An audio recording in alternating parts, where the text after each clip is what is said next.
भागवत में 28 प्रकार के नरक बताए गए हैं। प्रत्येक व्यक्ति को अपने कर्मों के अनुरूप तत्त कर्म अनुरूप तत्त नरक भोगने पड़ते हैं।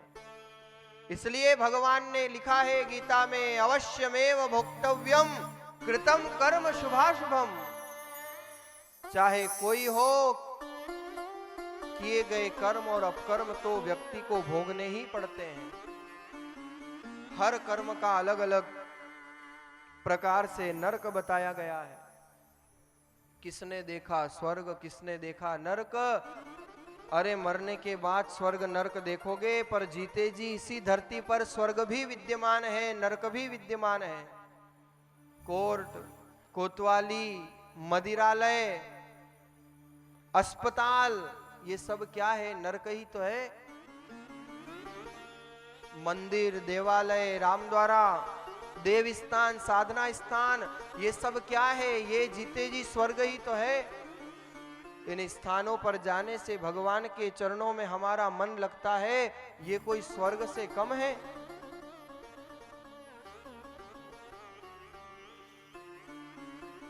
अलग अलग कर्मों के अलग अलग नरक बताए हैं। जो व्यक्ति पशु पक्षियों को कष्ट पहुंचाते हैं, किसी के मन को दुखाते हैं, पीड़ित करते हैं, कुंभीपाक नरक में जाना पड़ता है। तप्त तेले उपरधयंती, गरम गरम तेल में उनको निकाला जाता है। रौरव नामक नरक, कुंभीपाक नरक, 28 प्रकार के नरकों का यहां वर्णन किया गया है। एक संत ने एक जिज्ञासु से कहा कि नरकों से मुक्ति का एक ही उपाय है, सरल उपाय। बोले क्या?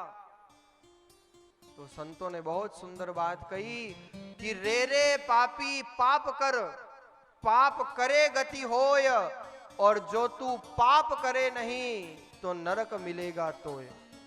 जिज्ञासु का दिमाग घूम गया, महाराज ये तो पूरी उल्टी बात है। पर यही तो है शब्द जालम महारण्यम चित्त भ्रमण कारणम। धात्वा अनेकार्थ भवंती, एक शब्द के अनेकार्थ होते हैं। क्या कहा संतों ने? रे रे पापी पाप कर। अरे पापी, रे रे पापी, पा पकड़, पा पकड़ अर्थात पांव पकड़। पाप करे गति होय, शब्दों को अलग करो। पा पकड़े गति होय, और जो तू पा पकड़े नहीं, अलग अलग करो। जो तू पांव पकड़े नहीं तो नरक मिलेगा तोय। अगर संत चरण में नहीं गया, भगवत चरण में नहीं गया, तो नरकों से कोई बचाने वाला नहीं है। राजन परीक्षित ने भी प्रश्न किया सुखदेव जी महाराज से कि 28 प्रकार के नरक तो हैं, पर इन नरकों से मुक्ति का उपाय क्या है? बोले केवल भगवान नाम आश्रय और प्रायश्चित, किए गए अपकर्मों का प्रायश्चित करना भी। प्रायश्चित का अर्थ क्या है?